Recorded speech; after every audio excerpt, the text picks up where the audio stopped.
Hola, bienvenidos a todos. Vamos a iniciar en un minuto. Vamos a esperar a las 5:40 y empezamos. A los que ya se están conectando, decirles que mantengan su micrófono apagado y que al finalizar la presentación vamos a dejar un espacio para las dudas. Y las pueden ir anotando abajo para, para ir contestando. Ya la idea es no interrumpir la presentación. Así que hasta el momento tienen que mantener su micrófono cerrado. También darle la bienvenida y agradecer a la profesora Andrea Silva por aceptar nuestra invitación a participar del ciclo de charlas. Y también darle la bienvenida a todos ustedes que se están conectando. Y espero que este ciclo de charlas pueda ser muy provechoso, podamos poder entender y contextualizarnos más sobre lo que está pasando a nivel nacional y también a nivel regional sobre la pandemia. Así que ahora dejo el micrófono para la kinesióloga Andrea Silva y pueda comenzar su presentación.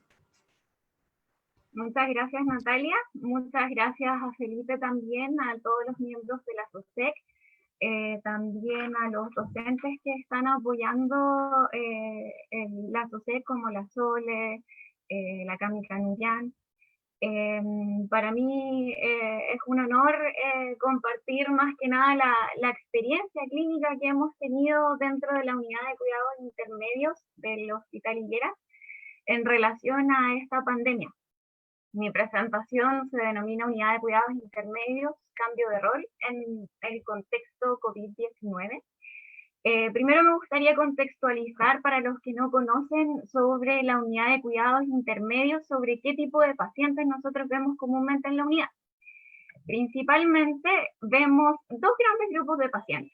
El primer grupo de pacientes está incluido en cualquier tipo de paciente que necesite monitorización con alguna patología aguda que esté descompensado. Generalmente llegan hartos pacientes postquirúrgicos después de su procedimiento quirúrgico para monitorización, porque bien estos pacientes que llegan acá pueden potencialmente agravarse y requerir de la unidad de cuidados intensivos, o pueden mejorar su condición y después ir a un servicio de menor complejidad. Y el otro tipo de pacientes que nos llegan son pacientes que vienen con el síndrome post-UCI, pacientes que estuvieron intubados, que estuvieron en ventilación mecánica durante mucho tiempo, pacientes que vienen traqueostomizados, pacientes que presentan debilidad muscular, tanto periférica como debilidad muscular respiratoria, y nosotros nos encargamos netamente de lo que es la rehabilitación. Participar en el proceso de decanulación de los pacientes, participar en el proceso de lo que es la ventilación mecánica no invasiva, cánula nasal de alto flujo, que también ha tenido mucha relevancia dentro de estos últimos años en general. Y principalmente vemos lo que es la parte motora, la parte respiratoria. Siempre trabajamos en equipo. Tratamos de siempre, por ejemplo, coordinar nuestras intervenciones, por ejemplo, acá con la fonoaudióloga, que nos apoya bastante en el tema de lo que es la decanulación de los pacientes. Vemos el tema también, por ejemplo, del paciente, si es que no puede moverse por sus propios medios, ayudar, potenciar la función motora, levantarlo, hacer transferencias al sillón. Y también si el paciente no tiene las condiciones musculoesqueléticas para poder movilizarse por sí mismo, no hay limitación para esto, y para eso existen estos dispositivos de tilt table, en donde vamos progresando a medida de la inclinación del paciente para que éste finalmente pueda lograr el vitro.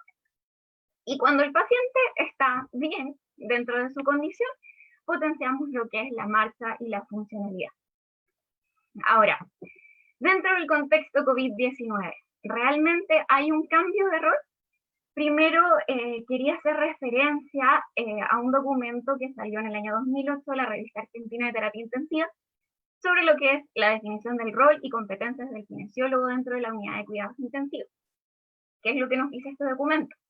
Nos dice que el kinesiólogo debe ser un profesional experto y referente en los cuidados respiratorios y de rehabilitación, nos dice que tiene que ser capaz de usar herramientas de evaluación y tratamiento, implementar procedimientos de fisioterapia respiratoria, tanto como de rehabilitación, ya sea, por ejemplo, oxigenoterapia, aerosolterapia, cuidados de vía aérea artificial. Debe ser un experto en lo que es el manejo, vinculación y desvinculación de lo que es la ventilación mecánica, y también que tiene que ser un referente dentro de todas las áreas que mencioné dentro del equipo. ¿Ya? Dentro de las unidades de cuidados intermedios se trabaja mucho en equipo, y también nosotros participamos, por ejemplo, en diferentes procedimientos de diversa complejidad que se pueden dar. Por ejemplo, en lo que es un caso de una intubación, en el caso de un paro cardíaco, en el caso de también toma de muestra de exámenes respiratorios, también nosotros tenemos un rol ahí. Y ahora yo les digo, en el contexto actual de esta pandemia, ¿realmente existe un cambio de rol dentro de lo que estamos haciendo? Acá coloco dos fotografías, contrastando la primera fotografía, que es una fotografía dentro de la unidad con un paciente real, un paciente COVID positivo. Ahí está la colega trabajando, y versus la otra, una noticia que muchos compartieron de las últimas noticias en redes sociales sobre la desconocida misión de los kinesiólogos en plena pandemia. Yo creo que nuestro rol no ha cambiado significativamente, nuestro rol siempre ha sido el mismo. Lo que ha cambiado ha sido la visión con respecto de la sociedad, con respecto de la población, hacia nuestra labor. Y nosotros tenemos, en el Hospital Higueras, tenemos la suerte de tener un equipo interdisciplinario muy unido, nos respetamos entre todos, siempre estamos trabajando en equipo para resolver los problemas de los pacientes, tanto los médicos, las enfermeras, los kinesiólogos, incluso los auxiliares de servicio, que también tienen un rol fundamental acá, con el tema de la desinfección de los equipos, que están desinfectando las áreas en donde nosotros nos encontramos. Así que por ese lado es bastante beneficioso el trabajo que se da en equipo. Ahora ya adentrándome más en lo que es el COVID-19, tenemos que principalmente hay tres estadios. El primer estadio es una fase viral, en donde clínicamente los pacientes van a empezar a cursar con estos síntomas leves, ¿ya? Anosmia, fiebre, tos seca, en algunas personas también puede cursar con diarrea. Luego empieza lo que es ya la fase pulmonar, donde su clínica principal o lo más limitante sería la disnea o sensación de falta de aire. Y ya en una tercera fase, en donde tendríamos esta fase hiperinflamatoria con esta respuesta inflamatoria sistémica, que es lo que desgraciadamente complica más a los pacientes, esta sepsis, esta insuficiencia cardíaca aguda, insuficiencia respiratoria aguda, que termina llevando a los pacientes a ventilación mecánica invasiva. Con respecto a la fase pulmonar, acá tenemos que se puede generar una lesión en lo que es la pared alveolar, lo cual va a generar una reacción inflamatoria y se va a activar la inmunidad general. Se van a empezar a activar todas estas células inflamatorias, se van a alterar los pequeños vasos y va a generar trombosis también de los pequeños vasos, lo cual va a cursar con alveolitis y edema. ¿Ya? Entonces, por eso también se ha escuchado decir o se ha comprobado que el virus también tiene una primera fase que es vascular, endotelial. Y es por eso que también han sido más afectadas las personas que tienen algún grado de lesión endotelial, como por ejemplo personas que tienen hipertensión, que cursan con obesidad, sus vasos sanguíneos ya se encuentran alterados y con la presencia de este virus empeora mucho más el panorama. Con respecto a lo que es la infiltración alveolar, tenemos que va a haber una lesión pulmonar aguda, va a haber edema en el pulmón. Esto va a afectar el intercambio gaseoso y va a incrementar también lo que es el drive respiratorio, ya generando todas estas alteraciones a nivel pulmonar, que generalmente van a llevar a que el paciente pudiese llegar a requerir ventilación mecánica invasiva. Con respecto a la detección de este virus, principalmente hay varios tipos de exámenes. dentro de del examen que tiene una mayor detección dentro de una fase precoz de la instalación del virus, es la PCR, que sin embargo tiene una sensibilidad entre un 66 y un 80%. Por lo tanto, un resultado negativo de la PCR no nos va a descartar la posibilidad de tener o no COVID-19. Ya, y acá al lado coloqué los dos tipos de métodos por los cuales se puede tomar este examen, que es a través del hisopado nasofaríngeo, y el otro es una muestra de secreción del tracto respiratorio con aspirado. Que por cierto, estos exámenes también, al menos dentro de nuestra unidad, los toma el kinesiólogo, quien se encarga de tomar. Con respecto al espectro de severidad, tenemos 4 principales rangos de severidad de esta enfermedad. El primero son donde los pacientes no presentan síntomas. ¿Ya? Luego vienen los pacientes que presentan entre leve a moderados síntomas, que equivale a un 55% de la población. Un 10% de la población va a generar síntomas severos y por lo tanto van a requerir hospitalización. Y fíjense que lo curioso es que solamente un 5% de los pacientes van a desarrollar la enfermedad crítica. Y de estos 5% de pacientes, muchos van a requerir ventilación mecánica e ingresar a una unidad de cuidados intensivos. Y también, si se dan cuenta, en la otra parte del gráfico, con respecto al porcentaje o rango de muerte, pueden ver que los pacientes que desarrollan la enfermedad crítica y que necesitan unidad de cuidados intensivos y ventilación mecánica, tienen un 50% más de probabilidades de fallecer. Este es un estudio que se realizó en Wuhan, China, presentando los factores de riesgo de mortalidad de los pacientes con COVID-19 y compararon a los pacientes sobrevivientes y los pacientes no sobrevivientes. Si se dan cuenta, dentro de los pacientes, tanto como de los pacientes que sobrevivieron y los pacientes que no sobrevivieron, aproximadamente ya en el día 9, 10 empezaron a desarrollar complicaciones como sepsis, distrés. Y con respecto a los pacientes que no sobrevivieron, si se fijan, en el día 15 ya comenzaron a requerir ventilación mecánica invasiva. Y al día 19, al día 17, ya presentaron una infección secundaria y al día 19 ya comenzaban a fallecer. O sea, ¿qué quiero decir con esto? Que la progresión de la enfermedad es bastante rápida y desgraciadamente no es algo que nosotros podamos decir, no es que podamos definir cómo se comportan este tipo de pacientes, sino que lo que tenemos que hacer prácticamente es estarlos monitorizando muy de cerca para poder entender cómo se van a comportar. Mucho se ha hablado de los ventiladores mecánicos, de que llegaron nuevos ventiladores, como las autoridades como tratando de quizá apaciguar un poco a la población, diciendo que con que lleguen más ventiladores mecánicos, la población debería estar tranquila, pero no es tan así.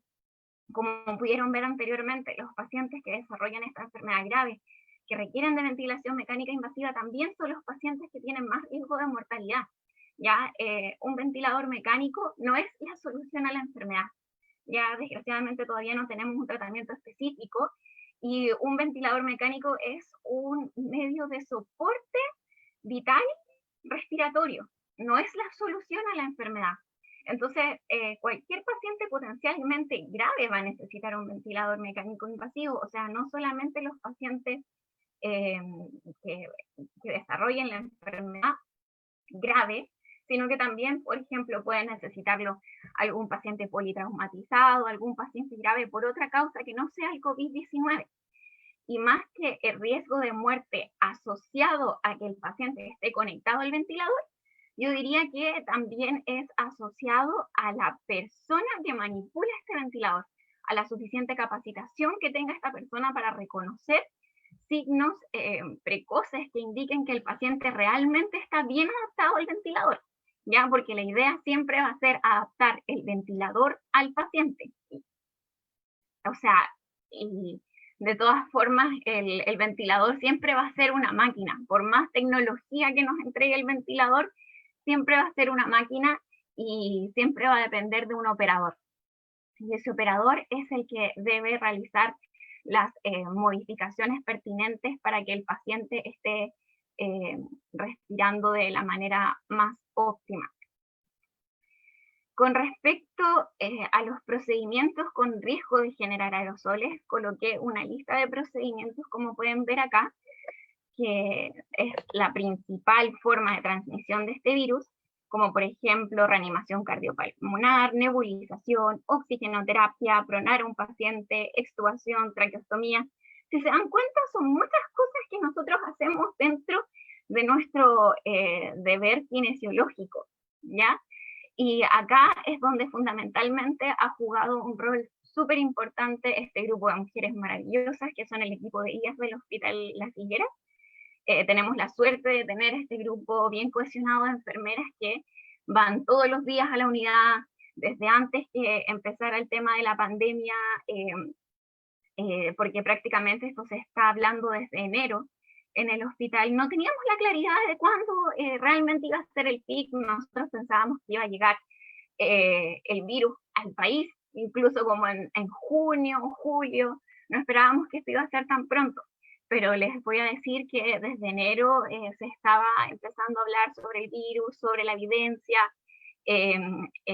Empezaron a fomentar el uso y buen uso de los elementos de protección personal, y más que colocárselo, también la forma correcta de retirárselo, potenciar el lavado de manos, que es algo que nosotros dentro de la clínica tenemos que tener muy en consideración para la atención de todos nuestros pacientes, y no les niego que muchas veces es bastante incómodo. Ya al principio el escudo facial se empañaba, uno no podía ver nada, la mascarilla, como tiene 3 capas, es bastante incómoda de utilizar, ya que puede generar úlceras por presión en la cara. Ha pasado ya. También el tema de la sensación de ahogo, del calor que se siente con este delantal desechable, es bastante incómodo, la verdad.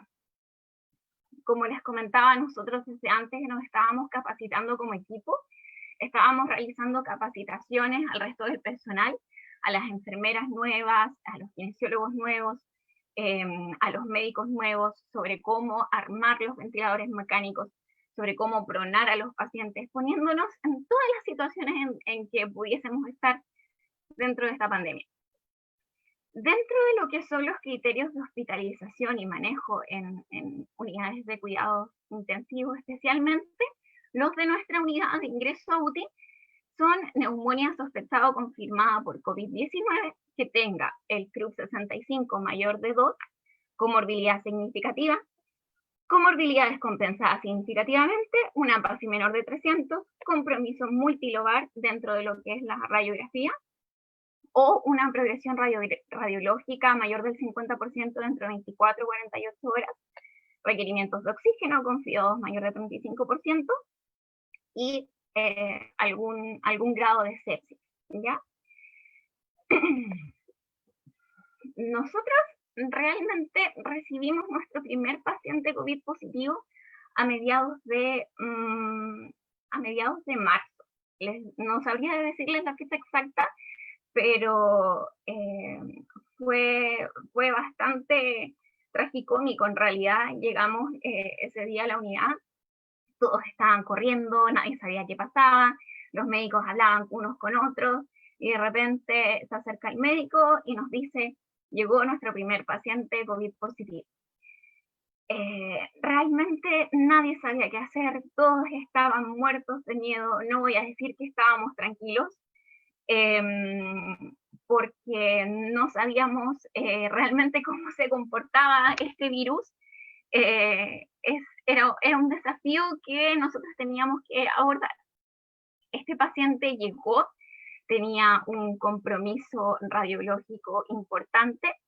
Si se dan cuenta, la primera radiografía no muestra una alteración significativamente importante, pero posteriormente el TAC que le tomaron a este paciente se ve un compromiso bastante importante.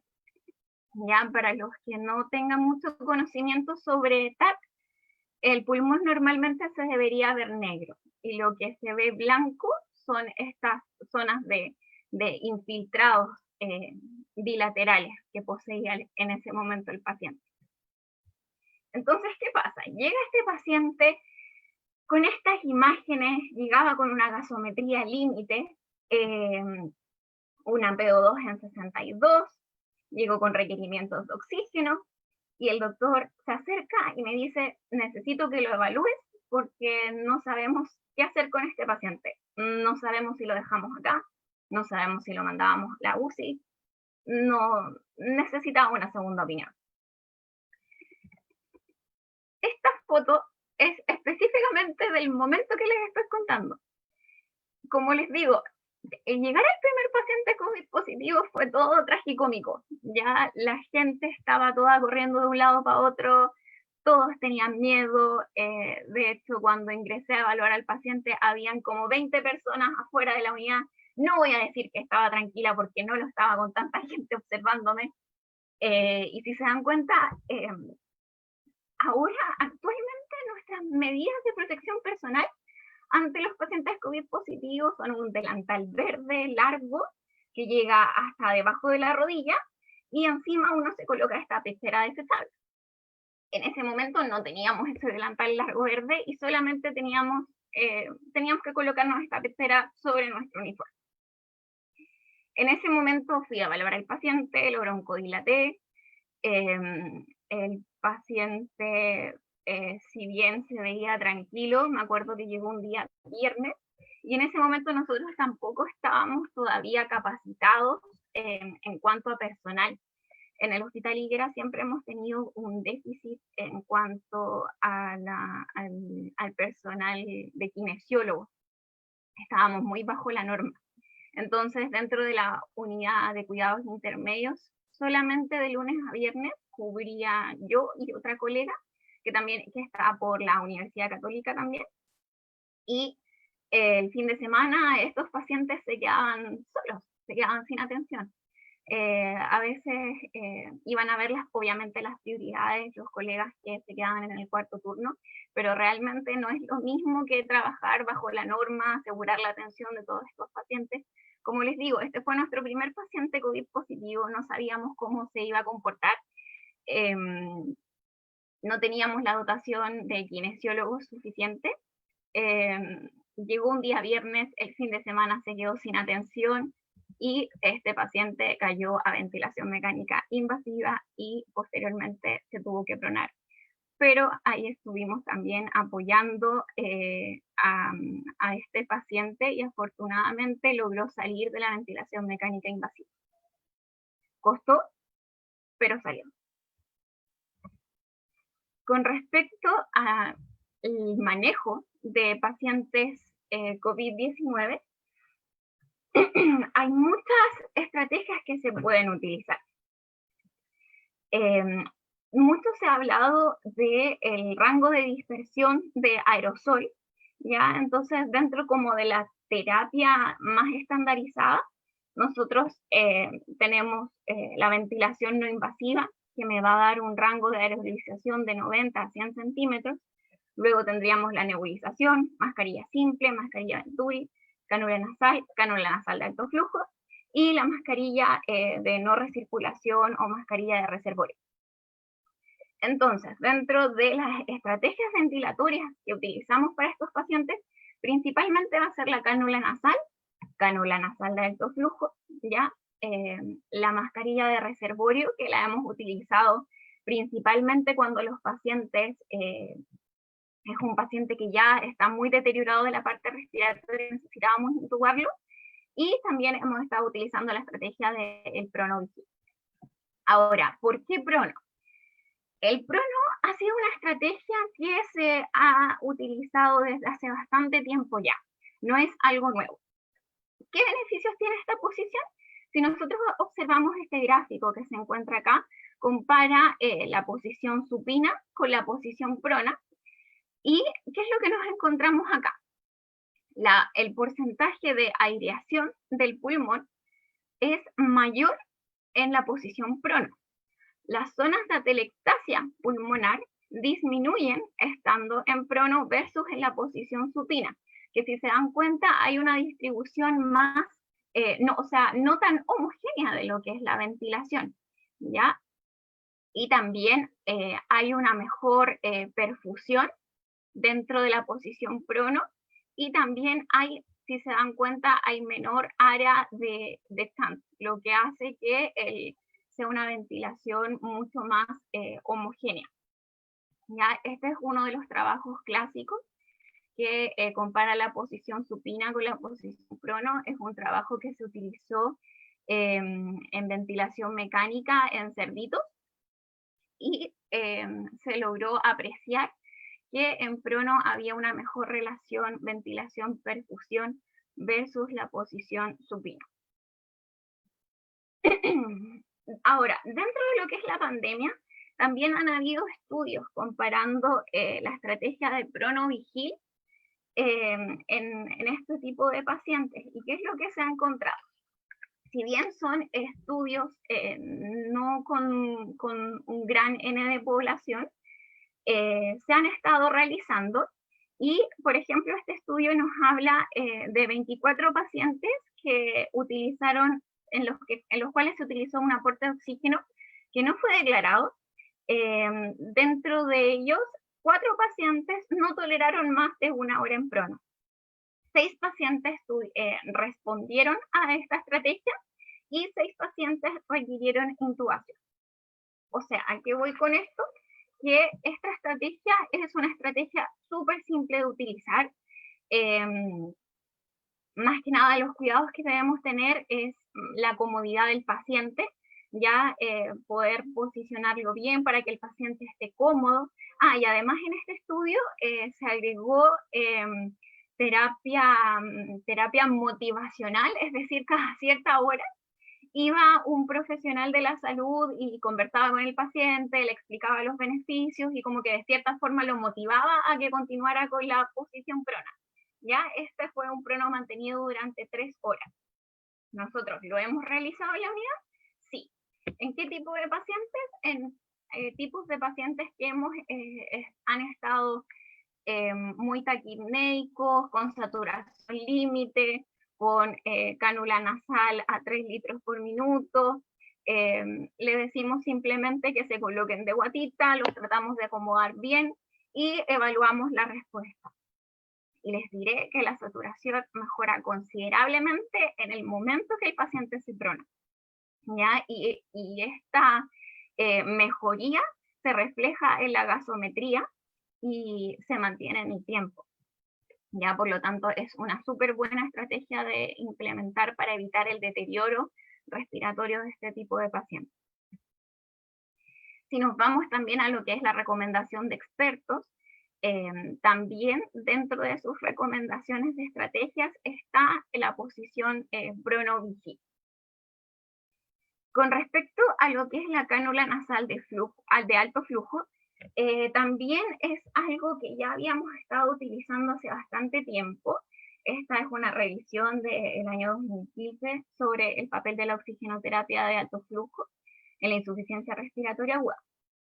Hay que aclarar que la cánula nasal de alto flujo, que últimamente se ha establecido según los medios como la alternativa a la ventilación mecánica, quiero aclarar que no es una alternativa. Ya la cánula nasal de alto flujo, ¿en qué tipo de pacientes lo vamos a utilizar? En pacientes que tengan insuficiencia respiratoria, pero ¿de qué tipo? De tipo 1, hipoxémica. ¿Y en qué casos? Según la literatura, se recomienda que debe ser entre la leve y moderada, pero principalmente la leve. ¿Ya? Entonces, ¿cuáles son los beneficios que nos tiene la cánula nasal de alto flujo versus otros sistemas de oxigenoterapia? Tenemos que es un sistema que es muy cómodo para el paciente, es bien tolerado, nos entrega una temperatura, una humedad específica que se asemeja mucho a las condiciones naturales de lo que es la respiración. Tenemos que de esta manera mejora la tolerancia a la terapia, nos va a entregar una disminución de la resistencia de la vía aérea gracias a estos efectos, nos entrega también un cierto efecto CPAP a nivel de la vía aérea más superior, lo cual nos puede generar un lavado del espacio muerto y así posteriormente mejorar la oxigenación. ¿Cuál es la experiencia con respecto a la cánula nasal de alto flujo?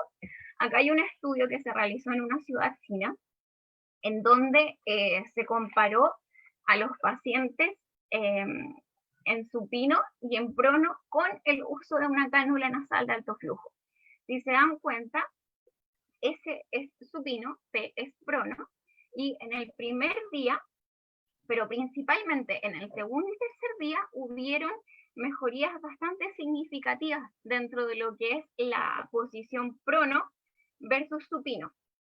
Y cada día iba mejorando un poco más la oxigenación, que en este caso fue con la referencia de la PAFI. ¿Ya? Con respecto a lo que es el uso de la ventilación no invasiva, prácticamente la ventilación no invasiva se ha tratado de evitar dentro de lo que es el manejo de este tipo de pacientes, principalmente por el tema de la aerolización, ya de los aerosoles.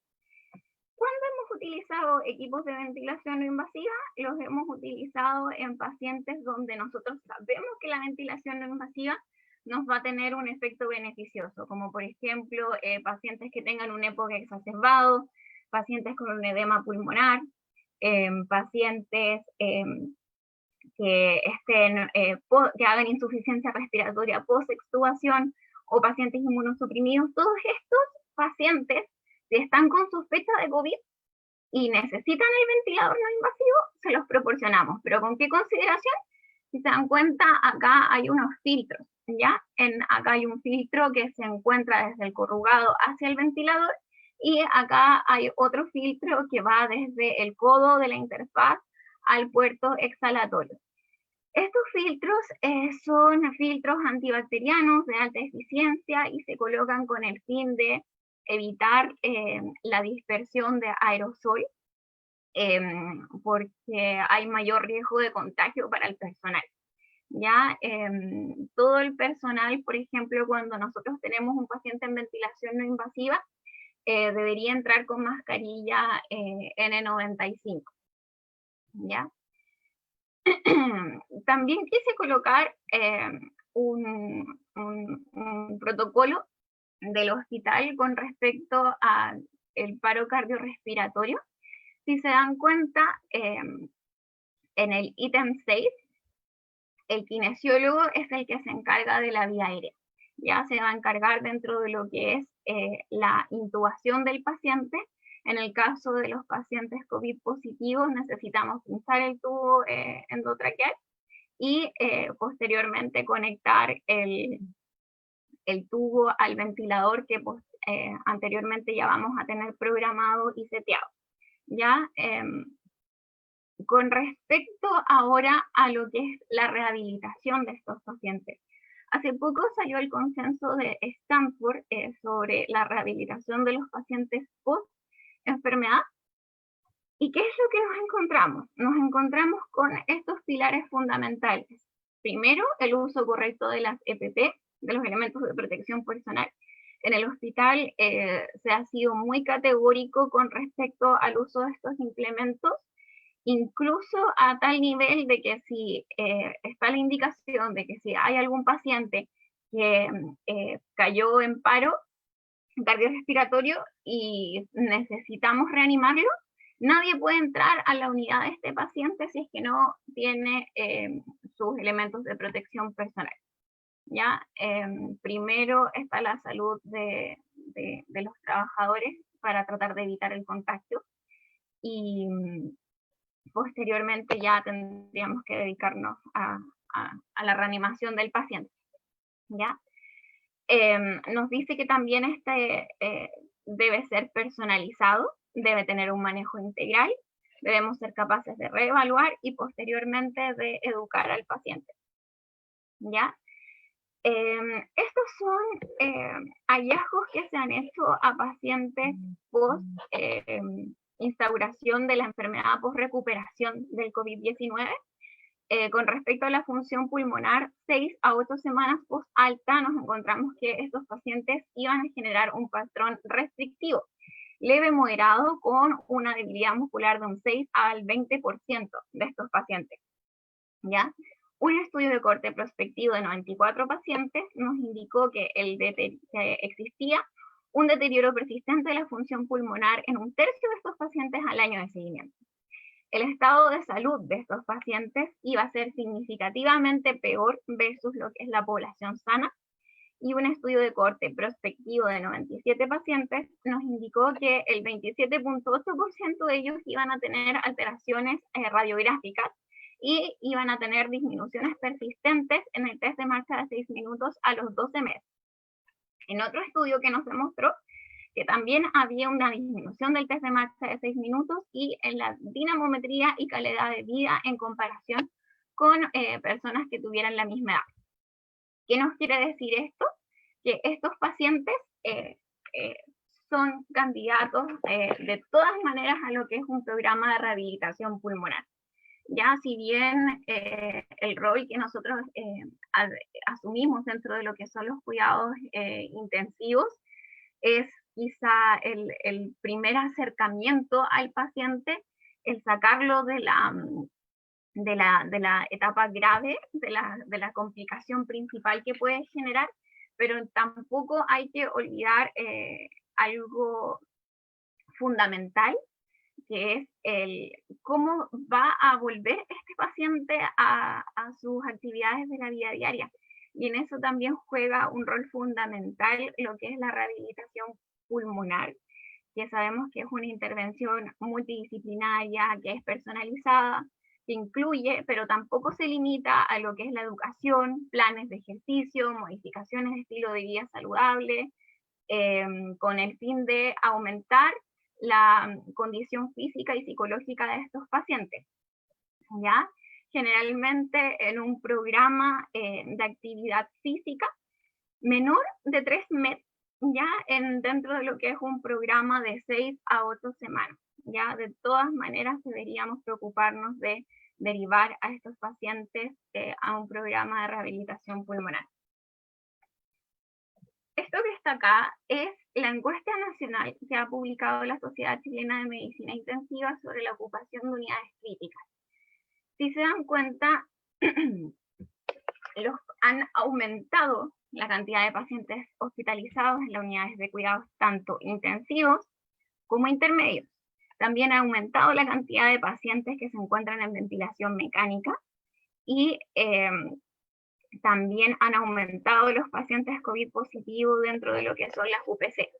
Actualmente, dentro de nuestra unidad, principalmente nos encontramos recibiendo pacientes de Santiago y se han implementado nuevas camas UCI para poder recibir a todos los pacientes que posiblemente van a llegar, pero con esto quiero reflejar que el mensaje más importante es que se cuiden, que se queden en casa, porque el peligro es real y cada día van aumentando mucho más los casos. También tenemos un equipo súper unido, estamos con todas las ganas de seguir aprendiendo, de seguir ayudando a estos pacientes. Tenemos la suerte de tener buena comunicación con los médicos, con las enfermeras, con todos los profesionales que están a cargo de estos pacientes. Y también no olvidarse de algo súper importante, que es la humanización de los cuidados intensivos. Es decir, este paciente que está hospitalizado tiene un rol dentro de la sociedad, tiene una familia, tiene un trabajo al cual tiene que volver. Nosotros siempre tenemos que apuntar a volver a insertar a este paciente dentro de la sociedad. Y esta actividad se ha visto un poco restringida porque el tema de las visitas dentro de la unidad ya no se permite. Entonces, son pacientes que tienen muy larga estadía hospitalaria, se sienten solos, no saben realmente lo que va a pasar con ellos, extrañan a sus familias, y por lo mismo también se han ido implementando otro tipo de estrategias, como por ejemplo la implementación de un teléfono celular en la unidad para que los pacientes en el momento de el horario de visitas que antiguamente se hacía, los pacientes pueden hacer videollamadas con sus familiares. Así que principalmente esos chiquillos, no olvidarse del reintegro de estos pacientes, recordar siempre ser amable, y muchas gracias por su atención.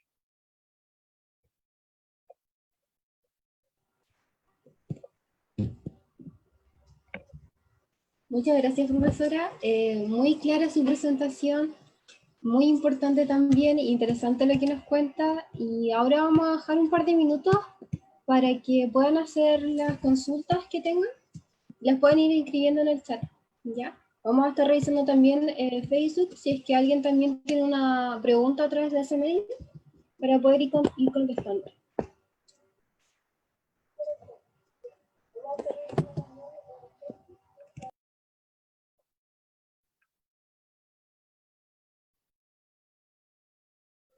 Hola, yo quería hacer una consulta. ¿Sí? Cuando menciona que dentro de los criterios de hospitalización existe morbilidades, por ejemplo, si es que los pacientes tienen EPOC o asma, ¿solamente la presencia de esas comorbilidades sería un criterio de hospitalización o deben tener algún tipo de severidad? O sea, la presencia de esta enfermedad crónica ya es un criterio para ingresar a los pacientes mientras se cumplan los demás. ¿Se entiende? Sí, gracias.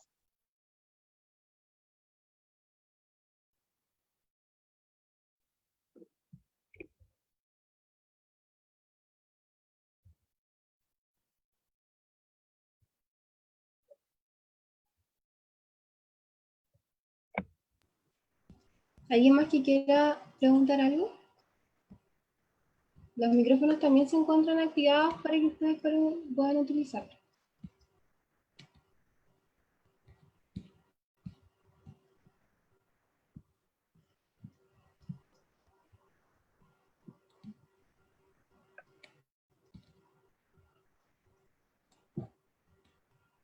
Ya, al parecer no hay más preguntas. En el chat escriben felicitaciones, todo muy claro, bien explicado, así que eso. Muchas gracias, profesora, Muchas por gracias a ustedes, chiquillos. muy clara. Agradecer también su tiempo por realizarnos esta presentación, que en estos tiempos de verdad que le agradecemos mucho, especialmente a los estudiantes, que no estamos pudiendo ir a los centros clínicos, así que muchas gracias de nuevo por su charla. También dejarlos invitados a las personas que están conectadas a que se conecten la siguiente semana. Vamos a seguir con nuestras charlas. Nos quedan dos aún, una en el área de oncología y otra en el área de la neuroquinesiología, para que continúen atentos a nuestro Instagram principalmente, que a través de ese medio vamos a estar publicando más información.